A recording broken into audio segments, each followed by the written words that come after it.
Hello दोस्तों, स्वागत है आप सभी का मेरी एक और नई वीडियो में। तो इस वीडियो में हम हरियाणा जीके के कुछ मोस्ट इम्पोर्टेंट क्वेश्चंस को डिस्कस करेंगे।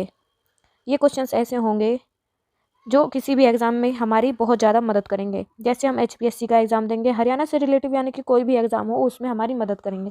ज़्यादा टाइम वेस्ट ना करते हुए हम अपने क्वेश्चंस को स्टार्ट करते हैं। तो यहाँ पर हमारा पहला क्वेश्चन है कि निम्न में से हरियाणा के किस गणराज्य का उल्लेख महाभारत के द्रोण पर्व में मिलता है। हमारे ऑप्शन है यहाँ पे अग्र गणराज्य, कुनिद गणराज्य, अर्जुनायन गणराज्य या योधे गणराज्य। यहाँ पे हमारा राइट आंसर हो जाएगा ऑप्शन नंबर डी, योधे गणराज्य। यानी कि योधे गणराज्य में हमें कहाँ का महाभारत के द्रोण पर्व का उल्लेख मिलता है, योधे गणराज्य में। अगर हम योधे की बात करें तो योधे गण के जो सिक्के थे, योधे के जो सिक्के थे वो 19वीं सदी में सबसे पहले हरियाणा में मिले थे। 19वीं सदी में सबसे पहले मिले थे योधे के सिक्के मिले थे, जो 19वीं सदी में मिले थे। 19वीं सेंचुरी में हरियाणा में मिले थे, और हरियाणा में भी कहाँ से? सोनीपत से। हमारा नेक्स्ट क्वेश्चन है क्वेश्चन नंबर सेकंड कि विधान परिषद के सदस्य कितने वर्षों के लिए निर्वाचित होते हैं, यानी कि कितने वर्षों के लिए उनको चुना जाता है। हमारे ऑप्शन है 3 वर्ष के लिए, 4 वर्ष के लिए, 5 वर्ष के लिए या फिर 6 वर्ष के लिए। तो यहाँ पे हमारा राइट आंसर हो जाएगा ऑप्शन नंबर डी, 6 वर्ष के लिए। यानी विधान परिषद के सदस्य कितने वर्ष के लिए चुने जाते हैं? 6 वर्ष के लिए। और एक बात और जानने के लिए जरूरी है कि विधान परिषद कितने उनमें राज्यों में है? विधान परिषद 6 में है। कितने राज्यों में है? 6 राज्यों में है विधान परिषद, और में विधानसभा है। और आगे हम अगर इसकी बात करते हैं विधान परिषद के सदस्य बनने के लिए, तो इसके लिए कितनी उम्र होनी चाहिए, कितनी एज होनी चाहिए? इसके लिए एज होनी चाहिए 30 वर्ष की। कितनी एज होगी? 30 वर्ष की एज विधान परिषद का सदस्य बनने के लिए। और कितने दिन का निर्वाचित कार्यकाल होता है? 6 वर्ष का होता है। हमारा नेक्स्ट क्वेश्चन देखते हैं हम, क्वेश्चन नंबर थर्ड कि कहाँ से प्राप्त सिक्कों से पता चलता है कि प्राचीन काल में हिसार क्षेत्र में अग्र गणराज्य था। कहाँ, मतलब कौन से सिक्के थे जहाँ से हमें यह पता चलता है कि प्राचीन काल में हिसार क्षेत्र में अग्र गणराज्य था। हमारे ऑप्शन है बरवाला गणराज्य से, अग्रोहा से, ए और बी दोनों से, या इनमें से कोई नहीं। तो यहाँ पे हमारा राइट आंसर हो जाएगा ए और बी दोनों। दोनों के सिक्कों से हमें पता चलता है कि हरियाणा हिसार में अग्र गणराज्य था। ठीक है। अगर यहाँ पे हम एक बात करें अग्रोहा के बारे में, अगर हम बात करते हैं तो अग्रोहा जो शहर था वो प्राचीन रूप से किसके द्वारा बसाया गया था?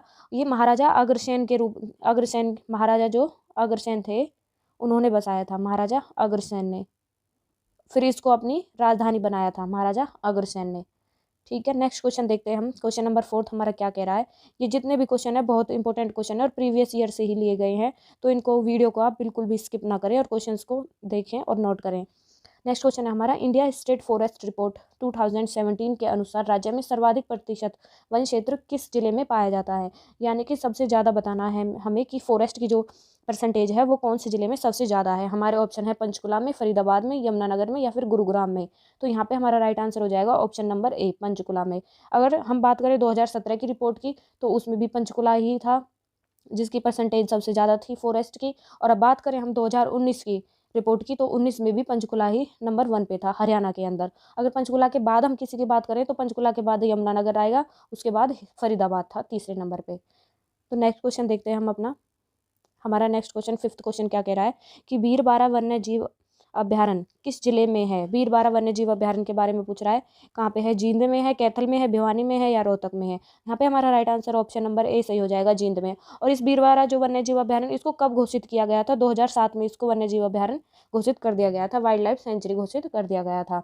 नेक्स्ट क्वेश्चन देखते हैं कि विधान परिषद का सदस्य होने के लिए कम से कम कितनी आयु सीमा होनी चाहिए। ये क्वेश्चन मैंने पिछले क्वेश्चन में बताया है, तो इसका राइट आंसर आप सबको ही पता चल गया होगा। इसका राइट आंसर हमारा 30 वर्ष होगा, यानी कि 30 ईयर की एज हमारी होनी चाहिए अगर हमें विधान परिषद का सदस्य बनना है तो। नेक्स्ट क्वेश्चन देखते हैं, क्वेश्चन नंबर 7 कि कुनिद गणराज्य ने किसके साथ मिलकर कुषाणों को पराजित किया था, यानी कि उन्होंने कुषाणों को हराया था। किसकी सहायता से हराया था उन्होंने कुषाणों को? हमारे ऑप्शन है योधे की सहायता से, कुरु, अग्र या फिर इन सभी की। तो इसका हमारा राइट आंसर हो जाएगा योधे।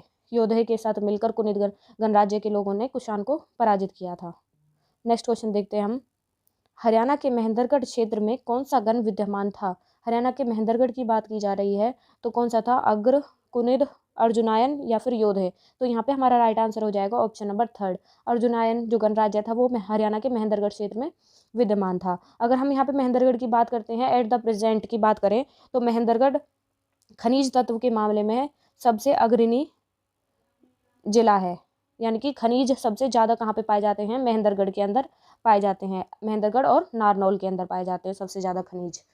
ठीक है, नेक्स्ट क्वेश्चन देखते हैं। हमारा क्वेश्चन नंबर 9 क्या कह रहा है, कह रहा है कि कुरु के बाद किस 16वें शासक ने धीवर कन्या से विवाह किया था। हमारे ऑप्शन है परीक्षित प्रथम ने, सूरत ने, विदुरथ ने या फिर शांतनु ने। ये शांतनु कुरु के टाइम का, यानी कि कुरुक्षेत्र की बात करी जा रही है यहाँ पे, जहाँ महाभारत का युद्ध हुआ था, महाभारत के समय की बात की जा रही है। शांतनु उन्हीं से रिलेटिव है। तो उन्होंने किस धीवर कन्या से विवाह किया था 16वें शासक ने, ये 16वें शासक थे वहाँ के कुरु के। तो कौन सा राइट आंसर हो जाएगा, शांतनु हो जाएगा। अगर शांतनु की पत्नियों की बात करें तो उसकी एक पत्नी थी गंगा, जो अपने पुत्रों को नदी में बहा देती थी, और दूसरी थी सत्यावती। सत्यावती इसकी पत्नी थी, गंगा और सत्यावती, और ये महाभारत से जुड़ा हुआ है। नेक्स्ट क्वेश्चन देखते हैं। हमारे क्वेश्चन नंबर 10 क्या कह रहा है कि राज्य के किन जिलों को संयुक्त रूप से धान का कटोरा कहा जाता है। अब एग्जामिनर ऐसे भी घुमा फिरा के पूछ सकता है, जैसे हमें सबको पता है कि धान का कटोरा हरियाणा में किसको कहा जाता है, करनाल को कहा जाता है। लेकिन अब यहाँ पे इसने क्या ही जो संयुक्त रूप से पूछ लिया है कि संयुक्त रूप से किसको कहा जाता है। अब करनाल हमारा इस ऑप्शन में भी है और इस ऑप्शन में भी है, तो हमें पता है कि ये ऑप्शन फर्स्ट और लास्ट तो हमारा होगा नहीं, इन दो में से होगा। तो कौन सा होगा, तो यहाँ पे हमारा राइट आंसर हो जाएगा कैथल, कुरुक्षेत्र, करनाल और जींद। इनको क्या कहा जाता है, धान का कटोरा कहा जाता है। अगर जींद की बात करें तो जींद को हरियाणा का दिल कहा जाता है। जींद को हरियाणा का दिल कहा जाता है। नेक्स्ट क्वेश्चन देखते हैं। क्वेश्चन नंबर 11 क्या कह रहा है। 11 क्वेश्चन नंबर कह रहा है कि हिसार व करनाल में पाया जाने वाला प्रमुख खनिज है। हिसार और करनाल में प्रमुख खनिज कौन सा पाया जाता है। हमारे ऑप्शन है सोरा, बजरी, चूना या कच्चा लोहा। तो यहाँ पे हमारा राइट आंसर हो जाएगा कि सोरा। सोरा है जो खनिज, वो कहाँ पाया जाता है, हिसार और करनाल में पाया जाता है। अगर हिसार की बात करें तो हिसार किस चीज़, हिसार में क्या चीज़ फेमस है, यानी कि किस कौन सी चीज़ ज़्यादा उगाई जाती है। अगर इस पर फसल की बात करें हम, तो गेहूँ और कपास की खेती इसमें ज़्यादा की जाती है, गेहूँ और कपास की खेती। और अगर करनाल की बात करें तो करनाल का हमें पता ही है, धान का कटोरा, धान ज़्यादा उगाया जाता है यहाँ पे, धान का उत्पादन सबसे ज़्यादा होता है करनाल में, हरियाणा के अंदर। नेक्स्ट क्वेश्चन है हमारा क्वेश्चन नंबर 12 क्या कह रहा है। 12 कह रहा है कि किस पुराण की कथा के अनुसार राजा कुरु ने दैत्य वन में हल चलाकर कुरुक्षेत्र को आबाद किया था। कौन से पुराण में, मतलब कौन सी कथा है जो उसके अनुसार राजा ने दैत्य वन में हल चलाकर कुरुक्षेत्र को बसाया था।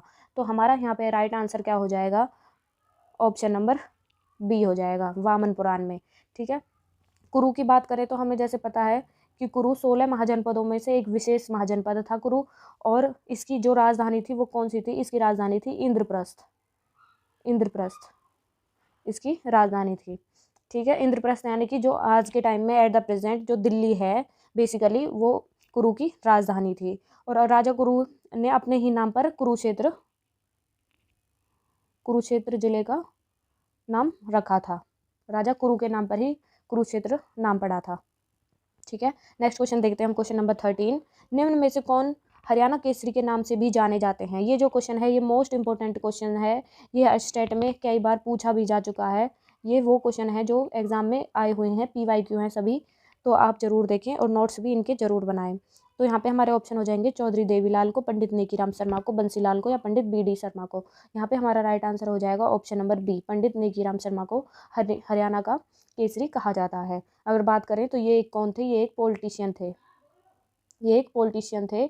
और ये कौन सी पार्टी से बिलोंग करते थे, बेसिकली ये कांग्रेस पार्टी से बिलोंग करते थे, कांग्रेस पार्टी से। इनका जो निर्वाचन का क्षेत्र था वो हरियाणा का ही था। ठीक है, नेक्स्ट क्वेश्चन देखते हैं। क्वेश्चन नंबर 14 क्या कह रहा है हमारा कि हरियाणा से प्राप्त अभिलेखों में बाराखड़ी की लिखाई का सर्वाधिक प्राचीन अभिलेख है। हमारे ऑप्शन है कि धुन से प्राप्त अभिलेख, बिजोलिया से प्राप्त अभिलेख, टोपरा से प्राप्त अभिलेख या लाडनू से प्राप्त अभिलेख। यानी कि कौन से अभिलेख में बाराखड़ी की लिखाई का सर्वाधिक वो वर्णन मिलता है। यहाँ पे हमारा ऑप्शन नंबर ए सही हो जाएगा, धुन से प्राप्त अभिलेख में मिलता है बाराखड़ी की लिखाई का वर्णन। ठीक है, नेक्स्ट क्वेश्चन देखते हैं। क्वेश्चन नंबर 15 क्या कह रहा है हमारा कि हरियाणा के किस स्थान से कुषाणकालीन सोने व चांदी के सिक्के प्राप्त हुए हैं। आप सभी भी इन क्वेश्चंस में अपना स्कोर जरूर लगाएं और कमेंट करके हमें जरूर बताएं आपका स्कोर कितना हुआ, कितने क्वेश्चंस आपको आते थे, कितने क्वेश्चन आपको सीखने के लिए मिले हैं। यहाँ पे हमारे ऑप्शन है हांसी, मीठाथल, रोहतक या सिरसा। तो यहाँ पे हमारा राइट आंसर हो जाएगा ऑप्शन नंबर बी, मीठाथल। मीठाथल कहाँ पे है, एट द प्रेजेंट भिवानी के अंदर है। ये कहाँ पे है, ये भिवानी के अंदर है मीठाथल। ठीक है, और अगर पूछा जाए सबसे बड़ी मात्रा में सोने के सिक्के कहाँ से मिले थे, वो भी सोने के सिक्के सबसे ज़्यादा बड़ी मात्रा में मीठाथल से ही जारी किए गए थे। नेक्स्ट क्वेश्चन देखते हैं हम, क्वेश्चन नंबर 16 क्या कह रहा है कि निम्नलिखित में से किस ग्रंथ में हरियाणा के बारे में उल्लेख मिलता है। हमारे ऑप्शन है भद्र बाहुचरित और कथाकोश। नेक्स्ट क्वेश्चन ऑप्शन है हमारा दिव्यावदान और मंजीमणिकाय, हर्षचरित और राजतरंगिणी, या उपरोक्त सभी में हरियाणा के बारे में उल्लेख मिलता है। तो उपरोक्त सभी में हमारे हरियाणा के बारे में उल्लेख मिलता है। ठीक है। और अगर यहाँ पे बात करी जाए ऋग्वेद की, जो सबसे प्राचीन ग्रंथ है, उसमें भी हरियाणा का जिक्र मिलता है। ऋग्वेद में भी, ऋग्वेद में हरियाणा की जो भौगोलिक स्थिति है उसके बारे में पता चलता है हमें। ठीक है। नेक्स्ट क्वेश्चन है हमारा क्वेश्चन नंबर 17 कि बेराइट नामक खनिज किस राज्य से में पाया जाता है। तो हमारे ऑप्शन है हांसी, सिरसा, दादरी या नारनौल। यहाँ पे हमारा राइट आंसर हो जाएगा ऑप्शन नंबर डी, नारनौल में पाया जाता है। और अगर ग्रेफाइट की कई बार पूछ लेता है कि ग्रेफाइट कहाँ पे ज़्यादा पाया जाता है, तो ग्रेफाइट महेंद्रगढ़ में ज़्यादा पाया जाता है। नेक्स्ट क्वेश्चन है क्वेश्चन नंबर 18, क्या कह रहा है कि जिला महेंद्रगढ़ में निम्नलिखित में से कौन सा खनिज पदार्थ पाया जाता है। हमारे ऑप्शन है चूना पत्थर, मैग्नीज, तांबा या ये सभी। तो महेंद्रगढ़ में ये सभी हमारे पाए जाते हैं, चूना पत्थर भी और मैग्नीज भी, तांबा भी, और ये सभी पाए जाते हैं। नेक्स्ट क्वेश्चन है क्वेश्चन नंबर 19 हमारा, क्या कह रहा है कि हरियाणा की भौगोलिक स्थिति भारत में किस दिशा की ओर है। हमारे ऑप्शन है उत्तर पश्चिम में है, पूर्व पश्चिम में है, दक्षिण पूर्व में है, या उत्तर दक्षिण में है। हरियाणा की स्थिति के बारे में पूछ रखा है कि हरियाणा भारत में कहाँ पे पड़ता है। तो ये हमारा नॉर्थ वेस्ट में पड़ता है बेसिकली, यानी कि उत्तर पश्चिम में पड़ेगा हमारा हरियाणा भारत के अंदर। नेक्स्ट क्वेश्चन हमारा क्वेश्चन नंबर 20, क्या कह रहा है कि किस ग्रंथ में हरियाणा को बहुधान्य कहा गया है। हमारे ऑप्शन है अष्टाध्यायी में, मत्स्य पुराण में, महाभारत में, या रामायण में। तो हमारा यहाँ पे आंसर हो जाएगा महाभारत। ये मैंने अपनी पिछली वीडियोज़ में भी पढ़ाया हुआ है कि महाभारत काल में हरियाणा को बहुधान्यक देश कहा गया था। ठीक है, बहुधान्यक राज्य कहा गया था। नेक्स्ट क्वेश्चन है हमारा कि हरियाणा की सीमावर्ती केंद्र शासित प्रदेश कौन से हैं। हरियाणा से जो जुड़े हुए हैं, जिनसे हरियाणा की सीमा जुड़ी हुई है, वो कौन से केंद्र शासित प्रदेश हैं, ये बताना है हमें। पांडिचेरी है, दिल्ली अंडमान निकोबार है, या दिल्ली और चंडीगढ़ है, या इनमें से कोई नहीं है। तो जैसा कि हमें पता है कि दिल्ली और चंडीगढ़ ये हमारे हरियाणा से जुड़े हुए हैं। यहाँ पे right answer option number C हो जाएगा हमारा। नेक्स्ट क्वेश्चन देखते हैं हम क्वेश्चन नंबर 22 कि हरियाणा के सीमावर्ती राज्य की संख्या कितनी है, यानी कि हरियाणा से कितने राज्यों की सीमा टच होती है। हमारे ऑप्शन है 5, 3, 7 या 9। यहाँ पे हमारा राइट आंसर हो जाएगा ऑप्शन नंबर ए, यानी कि 5 राज्यों की सीमा हरियाणा से टच होती है। अगर उनके बारे में हम बात करें तो कौन कौन से हैं, वो बेसिकली हैं हमारे पंजाब है, हिमाचल प्रदेश है, राजस्थान है, यूपी है, और उत्तराखंड है। राजस्थान, यूपी, उत्तराखंड और हिमाचल प्रदेश। नेक्स्ट क्वेश्चन देखते हैं question number 23 and one of the last question, Haryana का क्षेत्रफल कितना है। तो हरियाणा का क्षेत्रफल, ये तो क्वेश्चन बहुत ही इजी क्वेश्चन है, लेकिन कई बार पूछ भी लेता है, तो इसका हमें सबको पता होना चाहिए कि हमारे हरियाणा का क्षेत्रफल कितना है। तो कितना है, 84,212 वर्ग किलोमीटर, 44,949 वर्ग किलोमीटर, 44,212 वर्ग किलोमीटर, या 41,456 वर्ग किलोमीटर। तो यहाँ पे हमारा राइट आंसर हो जाएगा 44,212 वर्ग किलोमीटर। ठीक है। अगर ये पूछ, जैसे हमारा हरियाणा वहाँ से अलग बना था, पंजाब से अलग हुआ था भाषा के आधार पर, तो तब भी इसका एरिया इतना ही था, और एट द प्रेजेंट बात करें तो आज भी इतना ही है। और अगर एरिया के हिसाब से हम हरियाणा की बात करते हैं तो इंडिया में कौन सी रैंक है हरियाणा की, इंडिया में 21 रैंक है हरियाणा की। तो आज की इस वीडियो में हम यहीं तक करते हैं। अगली वीडियो के लिए आप हमारे साथ हमारे चैनल से ज़रूर जुड़ें। हमारे चैनल को लाइक, शेयर एंड सब्सक्राइब भी ज़रूर करके जाएँ। Thank you.